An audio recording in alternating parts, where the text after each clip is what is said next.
तो कहानी की शुरुआत यांग नाम के एक योद्धा को दिखाते हुए होती है जो सैट फ्लूट नाम के एक कबीले का सदस्य था। यहाँ पर यांग उनके दुश्मन कबीले के मास्टर को मारने आया हुआ था। पहले तो यांग दुश्मन कबीले के योद्धाओं को एक ही बार में मार गिराता है और फिर उस कबीले के मास्टर को भी बड़ी आसानी से मार डालता है। तभी यांग को यहाँ पर दुश्मन कबीले के मास्टर की एक छोटी सी बच्ची दिखती है जिसे यांग मारने का सोचता है, लेकिन उस बच्ची की खूबसूरत स्माइल देखकर उसका दिल पिघल जाता है। अब क्योंकि यांग के दिल में इतनी भी नफरत नहीं भरी थी कि वो एक छोटी सी बच्ची को मार दे, इसलिए वो उस बच्ची को लेकर वहाँ से जाने लगता है। यांग जानता था कि उसके अपने कबीले यानी सैट फ्लूट के योद्धा उस बच्ची को मार डालेंगे क्योंकि वो दुश्मन कबीले के मास्टर की बच्ची थी। लेकिन जैसे ही वो कुछ दूर जाता है तो वहाँ पर उसके अपने कबीले के योद्धा उस बच्ची को मारने का प्रयास करते हैं और यहीं पर उस छोटी सी बच्ची को बचाने के लिए यांग को अपने ही लोगों की जान लेनी पड़ती है। वो एक एक करके अपने कबीले के योद्धाओं को मारकर वहाँ से अमेरिका के एक छोटे से शहर लॉर्ड में अपने पुराने दोस्त स्माइली के पास जाने के लिए निकल पड़ता है।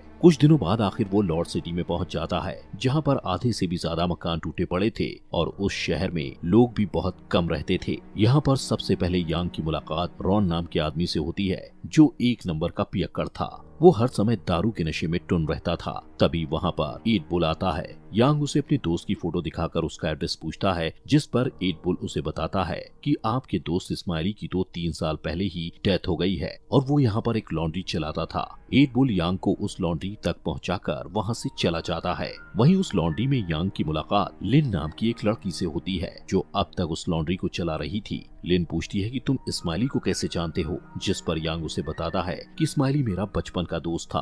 तभी लिन उससे पूछती है कि क्या तुम अपनी बेटी के साथ अकेले ही आए हो, जिस पर यांग उसे कहता है कि ये मेरी बेटी नहीं है, इसके पेरेंट्स मर चुके हैं। ये सुनकर लिन को काफी दुख होता है, इसीलिए वो उस बच्ची का नाम अप्रैल रखती है। लिन उसे कहती है कि तुम यहाँ पर रह सकते हो, लेकिन तुम्हें लॉन्ड्री के काम में मेरा हाथ बटाना पड़ेगा। यांग कहता है कि मुझे ये काम नहीं आता, जिस पर लिन कहती है कि कोई बात नहीं, मैं तुम्हें लॉन्ड्री का काम सिखा दूंगी। अगले दिन यांग उस लॉन्ड्री में बैठा होता है कि तभी वहाँ कुछ लड़के आकर उसको कपड़े धोने के लिए देते हैं और साथ ही उसका काफी मजाक भी उड़ाते हैं। लेकिन उनको ऐसा करते देख एड बुल वहाँ आकर उनको वहाँ से भगा देता है और यांग को खाना खिलाने के लिए अपने साथ ले जाता है। रास्ते में यांग लिन को निशानेबाजी की प्रैक्टिस करते देखता है और फिर वो सभी खाना खाने के लिए आगे चले जाते हैं। अब ऐसे ही यांग धीरे धीरे खुद को यहाँ के माहौल के हिसाब से ढालने लगता है। वो लिन के साथ लॉन्ड्री में हेल्प करवाता है, उन लोगों के साथ खेलता कूदता है और इतना ही नहीं, वो इस बंजर रेगिस्तानी जमीन पर फूलों का बगीचा भी बनाने लगता है जिसमें सभी उसकी मदद भी करते हैं और कुछ महीनों बाद उसके बगीचे में बहुत सारे फूल भी उग जाते हैं। वहीं सभी लोग उस छोटी बच्ची अप्रैल को बहुत प्यार करते थे।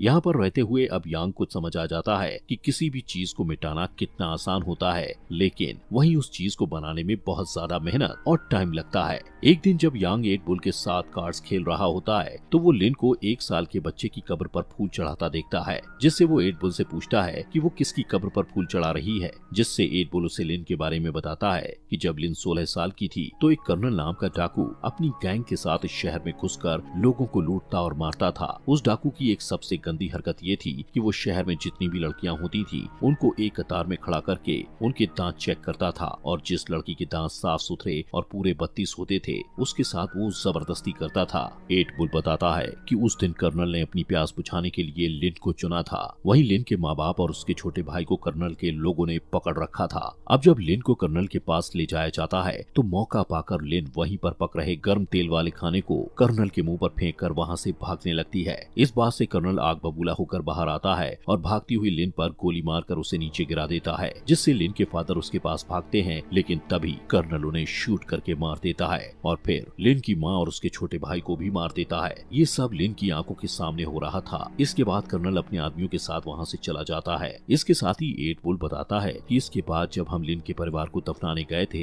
तो लिन की सांसें उस वक्त चल रही थी, जिससे हम उसे घर ले आए और धीरे धीरे वो ठीक हो गई। लेकिन तभी से लिन ने ये ठान लिया कि अब वो कर्नल को मारकर अपने परिवार और उन सभी लड़कियों का बदला लेगी जिनके साथ कर्नल ने जबरदस्ती की थी। कुछ देर बाद यांग फिर से देखता है कि लिन निशानेबाजी की प्रैक्टिस कर रही है, लेकिन उसका निशाना टारगेट पर नहीं लग रहा होता, जिस वजह से वो निराश हो जाती है और कहती है कि मैं कभी भी एक अच्छी निशानेबाज नहीं बन पाऊंगी। जिस पर यांग उसे निशानेबाजी सिखाने के लिए उसकी आंखों पर पट्टी बांधकर उसके सामने टारगेट बनकर खड़ा हो जाता है और कहता है कि अपने टारगेट की मामूली से मामूली हरकत को गौर से सुनो और फिर टारगेट पर अटैक करो, जिससे लिन बड़े ही ध्यान से अपने टारगेट यानी यांग पर अटैक करती है। लिन देखती है कि उसका हर एक निशाना सही लगा है, जिससे वो काफी खुश हो जाती है और यांग के पास जाकर उसका शुक्रिया करती है, क्योंकि जिस चीज को वो काफी समय से करने की कोशिश कर रही थी वो यांग ने उसे चंद मिनटों में सिखा दी थी। उसी रात लिन यांग को बताती है कि स्माइली ने तो मुझे तुम्हारे बारे में बता दिया था कि तुम सैड फ्लूट कबीले के योद्धा हो और एक दिन तुम यहाँ पर जरूर आओगे। वो पूछती है कि आखिर तुम सैड फ्लूट कबीले में शामिल क्यों हुए, जिस पर यांग बताता है कि बचपन में एक दिन जब मेरे पिता के साथ हमारे खेत पर मैं काम कर रहा था,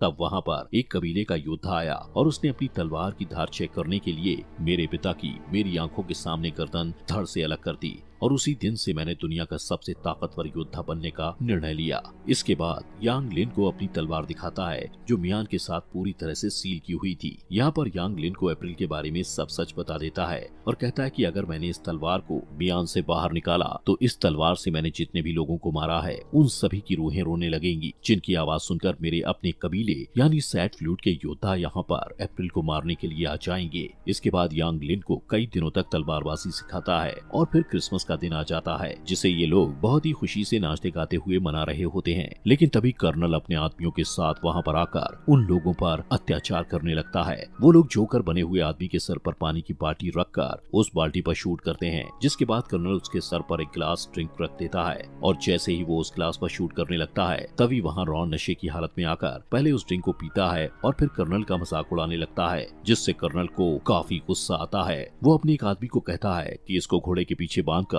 घसीटते हुए घुमा कर लेकर आओ। इसके बाद कर्नल शहर की सभी लड़कियों को एक कतार में खड़ा करके उनके दांत चेक करने लगता है। इसी दौरान उसे एक औरत के दांत साफ सुथरे और पूरे दिखते हैं, लेकिन वो औरत शादीशुदा थी, इसलिए कर्नल उसे उसके पति के साथ ही गोली मारकर मार देता है। तभी कर्नल की नजर उनकी बेटियों पर पड़ती है। वो अपने आदमियों को कहता है कि इन दोनों को अच्छे से नहला सजाकर मेरे पास लेकर आओ, लेकिन कुछ देर बाद उन दोनों की जगह लिन अच्छे से सजकर कर्नल के पास आती है और जब कर्नल के आदमी वहाँ से चले जाते हैं तो लिन अपना चाकू निकालकर धीरे धीरे कर्नल की तरफ बढ़ती है और जब वो उसे मारने ही वाली होती है तो कर्नल पहले ही उस पर गन पॉइंट करके खड़ा था। कर्नल उसे बताता है कि मैं तेरी सुगंध सूंघकर ही समझ गया था कि तू वही 16 साल पहले वाली लड़की है। वहीं ईट बुल भागता हुआ यांग के पास जाकर उसे बताता है कि लिन अकेले ही कर्नल को मारने चली गई है। अब लिन को बचाने के लिए यांग को आखिरकार अपनी म्यान तलवार से बाहर निकालनी ही पड़ती है, जिससे सैड फ्लूट के मास्टर को यांग के बारे में पता चल जाता है और वो बड़ी तेजी से अपने योद्धाओं के साथ उसकी तरफ जाने लगता है। वहीं लिन को कर्नल के आदमियों ने पकड़ रखा था और कर्नल लिन के साथ जबरदस्ती करने ही वाला होता है कि तभी यांग वहां आकर उन सबको अपनी तलवार से गाजर मूली की तरह काटकर कर्नल को मारने लगता है। तो लिन उसे कहती है कि इसे मैं अपने हाथों से मारूंगी। उन दोनों की इस बातचीत का फायदा उठाकर कर्नल लिन को ढाल बनाकर विंडो से नीचे कूद जाता है और अपने घोड़े पर सवार होकर वहां से भागने लगता है। तभी लिन उस पर जोर से चाकू फेंककर उसे वहीं मार गिराती है, लेकिन ये लोग देखते हैं कि ये कर्नल नहीं है और कर्नल उनको चकमा देकर वहां से भाग गया है। इसके बाद यांग लिन को कहता है कि मेरी तलवार म्यान से बाहर निकल चुकी है, इसलिए मेरे कबीले के लोग यहाँ पर किसी भी वक्त आते ही होंगे, इसलिए मुझे यहाँ से जाना ही होगा, वरना तुम सब लोग मेरी वजह से मारे जाओगे। ये सुनकर एट बुल उसे कहता है कि कर्नल यहाँ से भाग चुका है और वो अपने दुगने से भी ज्यादा आदमी लेकर हम लोगों को मारने वापस जरूर आएगा, और अगर तुम भी यहाँ से चले जाओगे तो हम कर्नल का मुकाबला कैसे करेंगे। तभी एक आदमी बोलता है कि हम बिना किसी हथियार कर्नल का मुकाबला कैसे करेंगे, जिस पर एट बुल रॉन की तरफ इशारा करते हुए कहता है कि इसके पास कुछ खास है। इसके बाद रॉन उनको अपनी वाइफ की कब्र खोदने को कहता है और उसकी वाइफ की कब्र में उन्हें रॉन के द्वारा छुपाए गए बहुत सारे हथियार मिलते हैं। दरअसल रॉन की वाइफ ने मरते समय उसको एक वादा करने को कहा था कि वो जिंदगी में कभी भी हथियार नहीं उठाएगा, लेकिन अब मजबूरी में रॉन को अपनी वाइफ से किया हुआ वादा तोड़ना पड़ता है। इसके बाद वो सभी लोग उन बंदूकों को चलाने का अभ्यास करने लगते हैं। अगले दिन कर्नल अपने बहुत सारे आदमियों के साथ उनकी तरफ आ रहा होता है।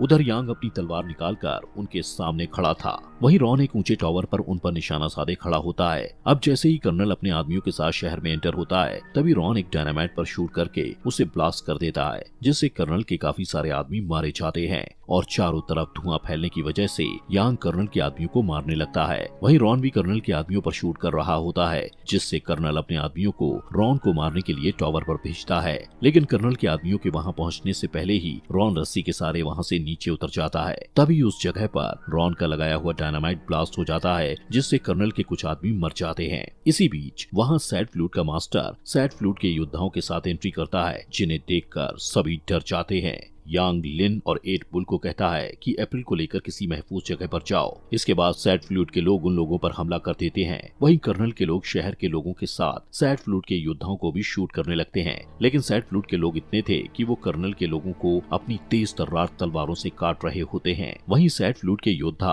अप्रैल को मारने के लिए उनके पीछे भागते हैं, जिससे यांग लिन और अप्रैल को बचाने के लिए उनके पीछे भागता हुआ अपने ही कबीले के योद्धाओं से लड़ता है और एक एक कर उन्हें मार रहा होता है। यांग को इस तरह से लड़ता देख सैड फ्लूट का मास्टर उस पर बहुत ज्यादा गुस्सा होता है। इसके बाद यांग और लिन अप्रैल को बचाने के लिए एक घर में छुपने की कोशिश करते हैं, लेकिन वहां पर भी सैड फ्लूट के लोग आकर यांग से लड़ने लगते हैं। ये देखकर लिन 8 बुल को अप्रैल पकड़ाकर कहती है कि अप्रैल को यहाँ से किसी सुरक्षित जगह पर ले जाओ, और फिर खुद तलवार उठाकर सैड फ्लूट के योद्धाओं से लड़ने लगती है। वो दोनों सैड फ्लूट के योद्धाओं को खत्म करके जब बाहर आते हैं तो 8 बुल को घायल देखते हैं। 8 बुल उन्हें बताता है कि कर्नल उससे अप्रैल को छीन कर ले गया है, और इतना कहते ही वो दम तोड़ देता है। वहीं दूसरी साइड कर्नल अप्रैल को उठाए घर में घुसकर अपने आदमियों को बाहर उसकी सुरक्षा के लिए तैनात कर देता है। कुछ देर बाद यहाँ पर सबसे पहले सैड फ्लूट के लोग अप्रैल को मारने आते हैं, लेकिन कर्नल के लोग ऑटोमेटिक मशीन गन से उन सभी को मार गिराते हैं। इसके कुछ देर बाद यहाँ की लाइट्स ऑफ हो जाती हैं। तभी यांग यहाँ पर आकर कर्नल के आदमियों को मार डालता है और रूम में कर्नल के पास जाता है, जहाँ कर्नल ने अपनी गन अप्रैल पर तान रखी होती है। उसी वक्त कर्नल अप्रैल पर शूट कर देता है,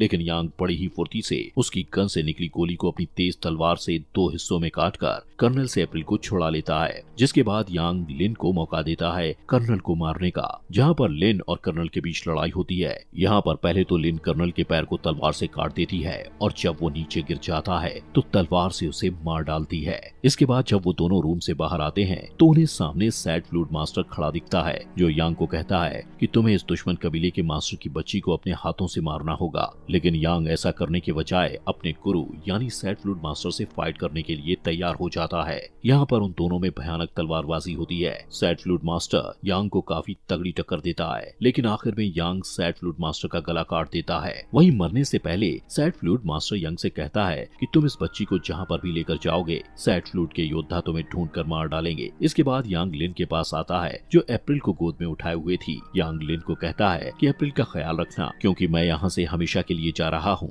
क्योंकि सैड फ्लूट के लोग सिर्फ मेरी तलवार के जरिए मुझ तक पहुँच सकते हैं। इतना कहते हुए यांग उन सब से बहुत दूर निकल जाता है। कुछ महीनों बाद वो एक बर्फीली जगह पर रह रहा होता है। तभी वहाँ सैड फ्लूट के योद्धा आ जाते हैं, जिससे यांग भी अपनी तलवार म्यान से बाहर निकालकर उनसे लड़ने के लिए तैयार हो जाता है। और ये अमेजिंग मूवी यहीं पर खत्म हो जाती है। दोस्तों, आपके अपने फॉक्स एक्सप्लेनर हिंदी चैनल को सब्सक्राइब करना मत भूलना।